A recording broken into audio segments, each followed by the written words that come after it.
देखिए, एक समय था कि हमारा 17, 18, 19 मेडल आ जाते थे और गोल्ड भी 2-3 आ जाते थे। लेकिन उसके बावजूद भी ये 10 जो मेडल आए हैं, ये एक उपलब्धि है, क्योंकि लगभग 2.5 साल से ऊपर हो गया कुश्ती प्रभावित है। जैसे परमानेंट कैंप लगता था, लड़कियों का अलग लगता था, लड़कों का अलग लगता था, जूनियर का अलग लगता था, कैडेट का अलग लगता था, 23 का भी कैंप लगता था। यानी साल का साल कैंप लगता था, जिसमें समय समय पर विदेशी कोच भी रहते थे, देश के भी कोच रहते थे। और कैंप का सबसे बड़ा प्रभाव ये होता है कि कैंप के अंदर रहने पर केवल एक काम होता है, उनको सुबह से शाम तक एक ही काम है, अपने गेम पर फोकस करना। अब ये बच्चे अगर किसी अखाड़े में रहते हैं या घर पर रहकर प्रैक्टिस करते हैं, तो कहीं ना कहीं इनको डिस्टर्बेंस होता है। किसी रिश्तेदार के यहाँ शादी पड़ गई, किसी के फंक्शन में जाना है, तो इसका थोड़ा नुकसान हुआ है। लेकिन फिर भी 10 मेडल जो आए हैं, इसके लिए भारत के खिलाड़ियों को बधाई है। और कैंप की व्यवस्था हो गई है। लड़कियों का गुजरात में कैंप लगने जा रहा है। अभी फेडरेशन के अध्यक्ष जी से मेरी बात हुई थी, और पूना में लड़कों की बात चल रही है, लेकिन उनके पास शायद जगह कम है। अब देखिए कहाँ लगता है, लेकिन कैंप लगेगा और बहुत जल्द जो है ये बच्चे स्पीड पकड़ लेंगे। और यही नहीं, अखाड़ों की संख्या भी घट गई थी, टूर्नामेंट नहीं हो पा रहे थे। तो अब जो बीत गया वो बीत गया, आगे अच्छा होगा, क्योंकि हमारे लड़के बहुत अच्छे हैं, देश के लड़के बहुत अच्छे हैं। क्या कुछ तैयारी होगी, क्योंकि 10 मेडल आए लेकिन गोल्ड एक ही रह पाया। हाँ, गोल्ड एक मनीषा का आया है, और गोल्ड जैसे दीपक पुनिया था, गोल्ड के करीब था, नहीं आ पाया। तो अब ये 2.5-3 साल से प्रभावित है, तो इसके बावजूद भी 10 मेडल लाना अपने आप में कोई छोटी उपलब्धि नहीं है। आने वाले समय में ये सब ठीक हो जाएगा। अच्छा नेता जी, वक्फ बिल को लेकर के जिस तरीके, हालांकि बिल पास हो गया लोकसभा में, आज राज्यसभा में भी चर्चा होनी है, लेकिन ऐसे में ओवैसी ने तो बिल ही फाड़ दिया। देखिए, जो विपक्ष के लोग हैं उनको हर विषय पर राजनीति करनी है। अभी आपने देखा होगा कि मोदी जी के सरकार बनने के बाद सैकड़ों कानून ऐसे थे जो निष्प्रयोजित हो चुके थे, जिनकी कोई जरूरत नहीं थी, अंग्रेजों के समय बनाए गए थे, उनको समाप्त किया गया। और अब जैसे 370 जम्मू कश्मीर की समस्या, उसको ठीक किया गया, और इस बिल से किसी का कोई नुकसान नहीं है। अब जैसे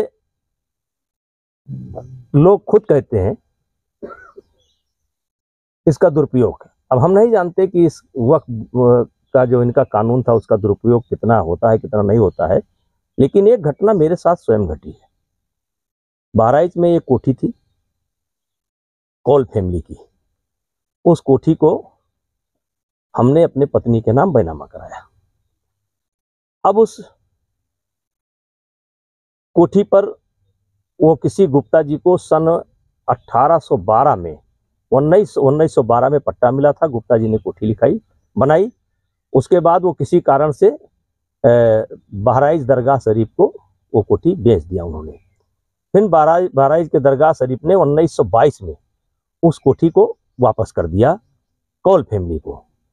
और कौल फैमिली जब उसके फ्री होल्ड के लिए गई, तो इन लोगों ने ऑब्जेक्शन किया कि एक बार जो प्रॉपर्टी हमारे पास आ जाती है वो दोबारा किसी के पास जा नहीं सकती है। फिलहाल हाई कोर्ट के आदेश पर फ्री होल्ड हुआ, और फ्री होल्ड होने के बाद मैंने बैनामा कराया, और फिलहाल कोठी पर मेरा कब्जा है। लेकिन मैं केस लड़ रहा हूँ। आज दरगाह शरीफ वाले उसी वक्त के कानून का हवाला देकर के केस लड़ रहे हैं। अब ऐसे देश में कितने लोग होंगे, कितने प्रभावित होंगे, तो और का तो मैं नहीं जानता हूँ, लेकिन एक केस मैं खुद लड़ रहा हूँ। कौल साहब की कोठी थी, मैंने पूरा पैसा दे करके बैनामा कराया। हाई कोर्ट के आदेश पर फ्री होल्ड हुआ था, लेकिन आज भी केस लड़ रहा हूँ। और लड़ ही नहीं रहा हूँ, एक जज साहब श्रीमान जी उस पर स्टे भी कर गए थे। हाई कोर्ट के जज है, नाम नहीं लेना चाहता, रिटायर हो गए। वो हमारा नाम सुन करके स्टे कर दिए कि मैं ही गलत होऊंगा। फिलहाल वो स्टे कैंसिल हो गया। कोठी हमारे पास है, और वहाँ रहना नहीं होता है, जनता जनार्दन के काम आता है। वहाँ पर एक रेसलिंग की एकेडमी चलती है। कोई जो है आयोजन सार्वजनिक होता है तो बहराइच के लोग उसमें करते हैं, लेकिन केस में लड़ रहा हूँ। तो इस प्रकार से कितने लोग होंगे। और यही नहीं कि इससे केवल हम प्रभावित हैं, इससे मुस्लिम समाज भी बहुत प्रभावित है, और इसीलिए मुस्लिम समाज के लोग भी बढ़ चढ़ करके स्वागत कर रहे हैं। और एक बात जान लेना चाहिए कि मोदी सरकार ने अगर फैसला लिया है और गृह मंत्री जी ने किसी विषय को उठाया तो पूरा होगा, उसमें कोई दो राय नहीं है, और वो जनता के हित में होगा, सबके हित में होगा। तो लोकसभा का आप स्वागत करते हैं, राज्यसभा में भी पास हो जाएगा? पास हो जाएगा, कोई दिक्कत नहीं है। कोई नेता जी राहुल गांधी कह रहे हैं कि संविधान को खतरा है, तो क्या मानते हैं आप कि अब वो तो बेचारे गरीब मुसलमानों का मकान छीन जाएगा? वो तो बेचारे यही तो मैं कह रहा हूँ, राहुल गांधी का अध्ययन जो है या उनके जो सलाहकार हैं वो बड़े, क्या नाम दें उनको, बड़े हल्के हैं। वो राहुल गांधी को गंभीर होने ही नहीं देते। उनको अध्ययन करना चाहिए, और हर बात पर एक ही बांसुरी, एक ही राग हमेशा नहीं चलता है। तेरा राग को बदल करके जरा गंभीरता से राग को चलाओ, चलेगा। आपके राग की जरूरत है, देश चाहती है आप अच्छा राग बजाओ, लेकिन आप अच्छा राग बजाते ही नहीं है। बस एक ही धुन में, कभी अडानी, कभी अंबानी, कभी ये, कभी वो,